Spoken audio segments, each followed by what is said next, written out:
My name is Marcia Ober, and I am the District Advancement Chairman for Ojibwa District. I have been in scouting for 30 years. And I have been everything but a scoutmaster, and I wouldn't take that job. I will do advancement, I'll do training, I will do anything. Scoutmaster is something I just don't want to cover.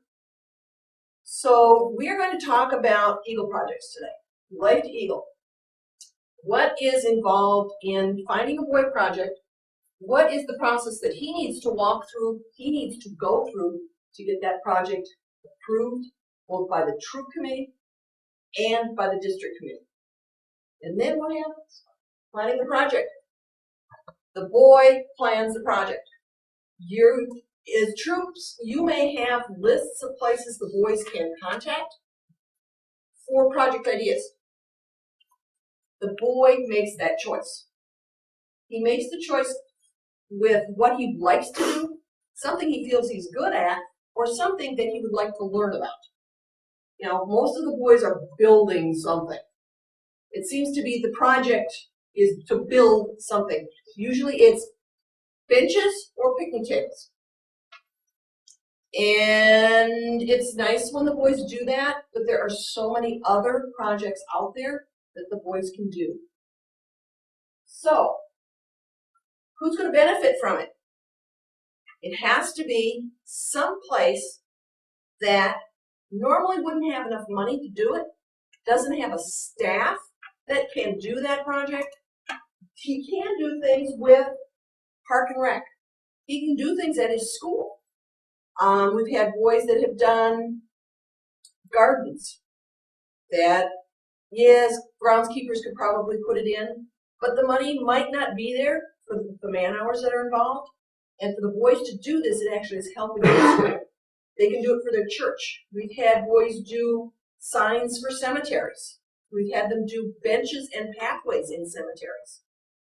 So the boys don't have to stick to specific things that they can do. They can look at a project and say, well, you know, I'm not real interested in this part of that project, but I really think I could do this one. Or I have a really great idea to add to this project and make it just a little bit better. How are they going to benefit? So what we're looking for is a project that the young man is going to have some fun doing. He's going to learn, no, that's my objective. He's going to learn something from, and it's going to expand his horizons. What official is he supposed to work with? Usually the group will assign someone to be part of his project advisor. They should be somebody directly working with that group. It's not somebody from the troop. It's not a parent. It should be somebody working directly with the organization he's doing the project for. And he should have an idea of how many people it's going to take to do this project. Because if he's got a project that, you know, he only needs like 10 to 15 kids or people, and that includes adults, and somehow he manages to recruit 25, he's got 10 to 15 people. He's got to figure out what to do with them, because those people are obviously interested enough in helping him with the Eagle project to say, yeah, I'll be there. And it's always nice to have extra people in case people back out at the last minute. We've had boys in our district that they've had 20 people signed up for the weekend of the project, 4 or 5 show up. Something has come up in the meantime and they can't be there. So if the boys got extra people to call on, it's really nice, because then he doesn't feel like, oh, well, nobody cares about this project, why should I? Okay? Once the project's decided upon, the scout meets with, if you're lucky enough to have a LifeToEagle coach, which a lot of times is a assistant scoutmaster, but it doesn't have to be. It can just be a parent who's willing to work with these boys for projects. It's a really nice single hat to wear, is to have just be the guy these kids come to work on projects. Because then you can have everything laid out, you know exactly where you're going, and you don't have to try to, okay, now where am I supposed to be with this project? Well, where am I supposed to be with this position? And as I said, it doesn't have to be a scoutmaster and assistant scoutmaster. See if you can't pull one of your parents in. And ladies, that's us too. It's us too. Because we can be as effective with these boys and sometimes more effective than the guys can. Because we have a different way of looking at things when it comes to these projects. You can be a scoutmaster or, and I should have changed this, it's actually for a venture crew. It's one of the, well, it is an advisor, but it's somebody with a venture crew. And yeah, they can work on Eagle projects as ventures. Okay. The representative from the project should know what the project's going to entail. The boy should be talking to this person and making sure that all of the things that they want included in this project is there. And then they can sign off on it. It also needs to be within the ability of the scout. Older boys, 16 and a half, 17 and a half, almost 18, can do a better job than a 15-year-old can do, just because they've got more life experience. Okay? And if you've got special needs units, look at what the boy can actually do. I'm setting up a board of review for a special needs boy that all he did was get clean stuffed animals for the hospital pediatric ward. That's what he was willing to do. That's what he could do within his skill set. And he ended up with, I think, 5 times as many animals as he had planned. So he went, because of how he set it up, with the help of his parents and his scout leaders, he was able to actually do more than he had anticipated.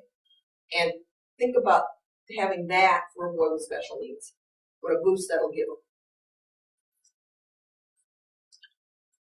Okay. Scouts should use and follow the Eagle Scout Leadership Service Project Workbook, which he gets with his life rank. And he can start thinking about it before then, but he really shouldn't start working on it. And he can get it both at the council website or at meritbadge.com. They have got PDFs that the boy can fill out, save, which is always a really good thing to do, and work on it online. And if you go in, the other thing is if he doesn't have a clue about what kind of website or what kind of project to do, if you Google Boy Scout Eagle projects, you will get more ideas than you can imagine, because troops are now putting all of these ideas online.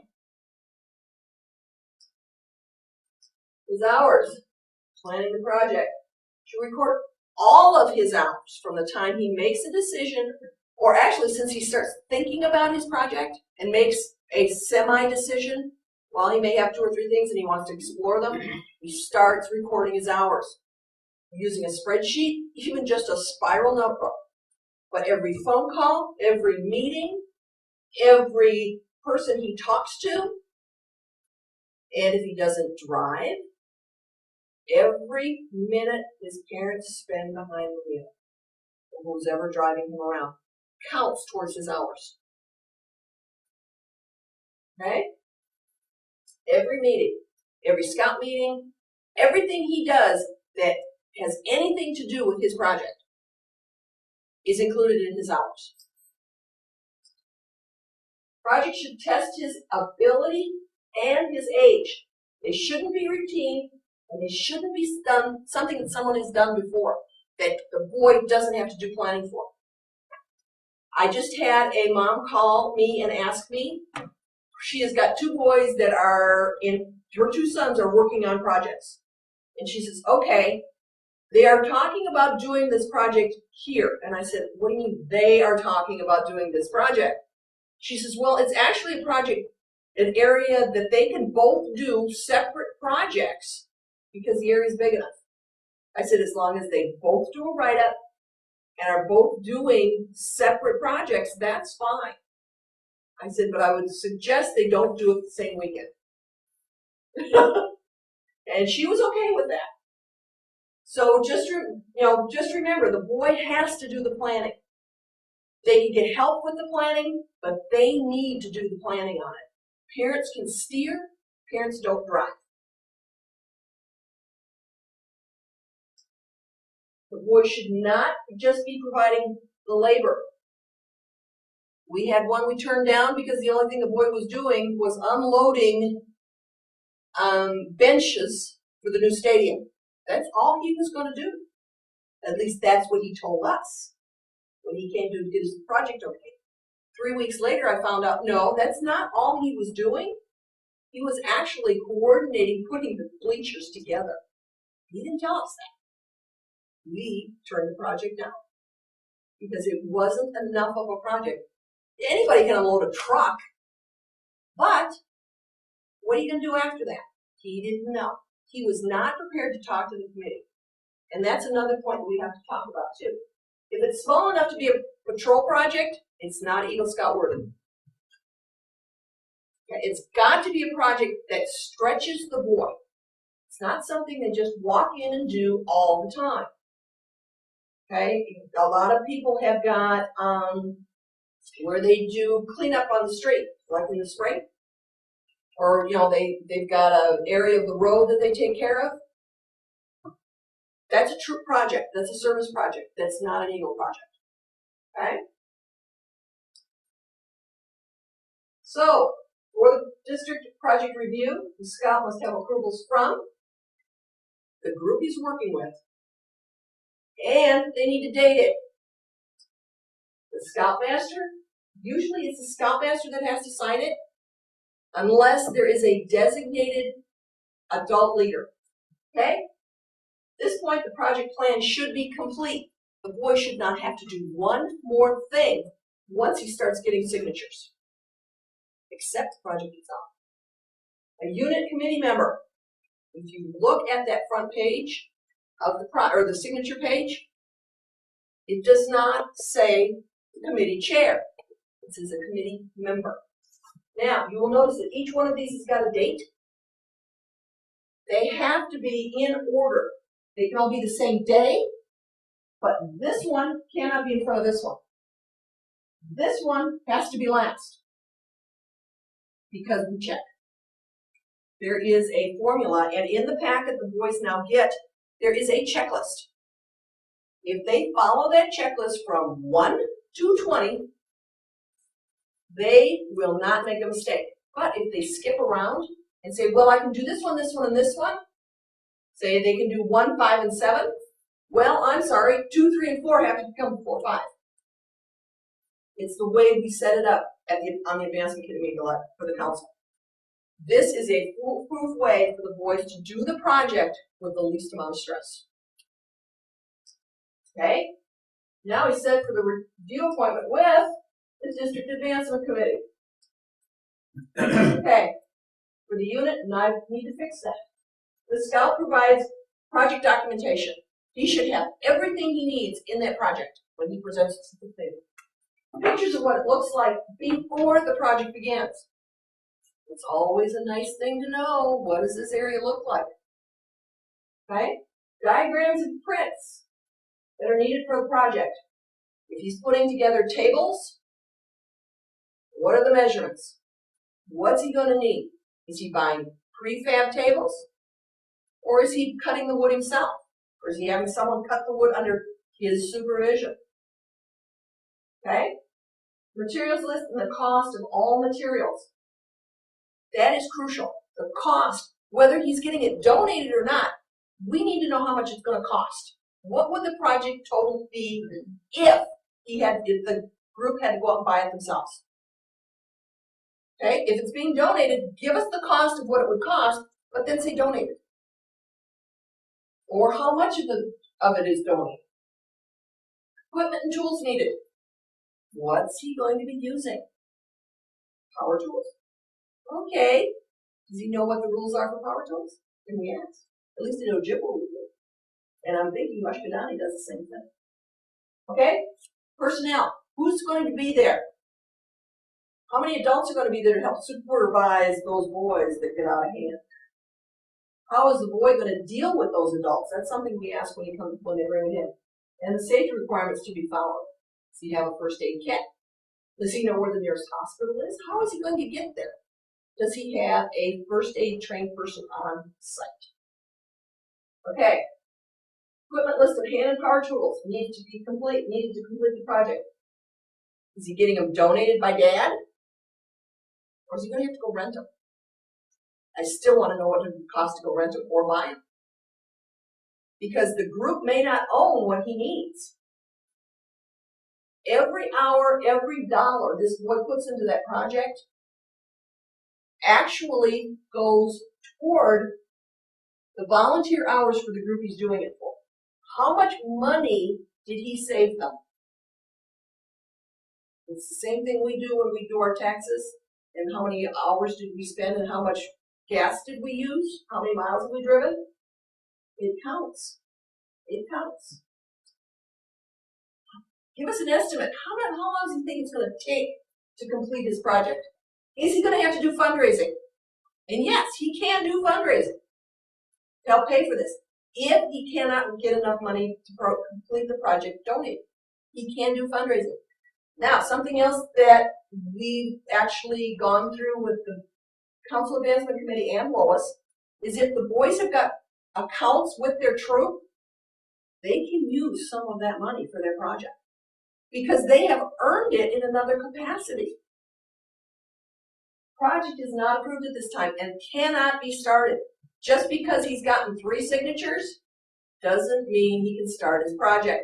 If he starts it early, it makes a really good service project. It does not make me a project. He has to start all over. So make sure the boys understand that. Because some of them will think, oh, I can just do this, I can do that to get it started. They can't do that. Once all the planning and signatures are secured, the scout must set up a meeting with the District Advancement Committee. This involves calling the District Advancement Chair and having a clear idea of the time frame needed. Other districts do it differently, so check their schedules, but he will need to call the advancement chair and set up a project. You can't just show up at some of these meetings because we have limited time. Okay, the District Advancement Committee meeting, the scout will again present his project with all the directives answered. We should bring multiple copies, including the original. Having multiple copies is just a really good idea. I've got 5, well, I've actually got 8 people on my committee. 5 usually show up for meetings. So if I've got multiple copies, we're not passing one copy around, so it really helps. Okay?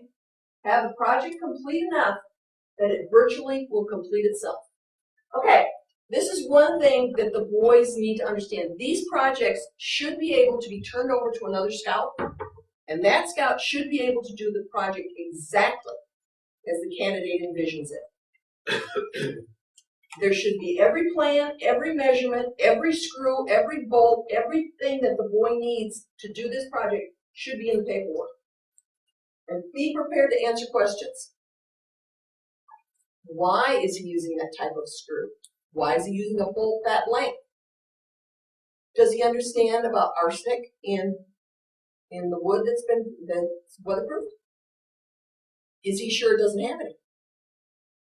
Because a lot of the stuff that can be bought at lumber yards has got arsenic in it. And if he's building something that is movable, does the group he's doing it for understand that it could be walked off with? Or it could be damaged. Okay? Project may be started after the committee approves the project, not before. Working plan.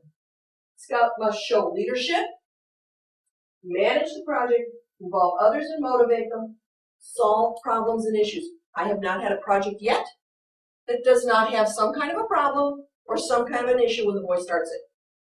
Whether it's because he doesn't have enough personnel to complete it, it's going to take longer, he doesn't have the tools he thought he was going to have, or things didn't go together quite the way he had planned when he drew up the blueprint.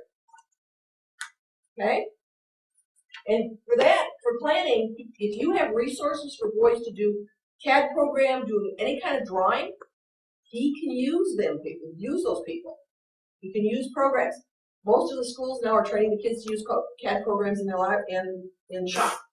Or I don't even know what they call it anymore. They call it shop programs. Do not let the adults take control. For some of the younger boys, or some of the boys that are a little more shy, it's very hard for them to step up and say, this is my project. Okay, you need to document all the hours. Everybody who comes in or goes out. You should have them writing in and signing out. Signing in and signing out. What time they get there, what time they leave. Okay? And document any changes. Again, he needs to know what's going on with this project. Okay. Finish the project write-up for changes in the scope. Why the project took more or less time than he anticipated. We've asked him, how much time is it going to take? How many people are you going to need? All of this is going to, is going to affect how much time it took him. What he learned. And those 9 questions are wonderful. There's 9 questions on your sheet that have to be completed. It's part of their write-up. And they should be completed not as an essay, but as questions and answers. Okay? And he can add pictures. Taken during the project itself and after the project. What did it look like? And if he wants to, he can go to the organization he did it for and get a response from them. Because we ask them, have you been out to look at your project since you completed it? What have you heard from people about it? And it's interesting to get the reaction from the boys when they get positive feedback about their projects. It's kind of nice to see the way they light up. Oh yeah, it went the way I planned. Everybody really, really likes it. Okay?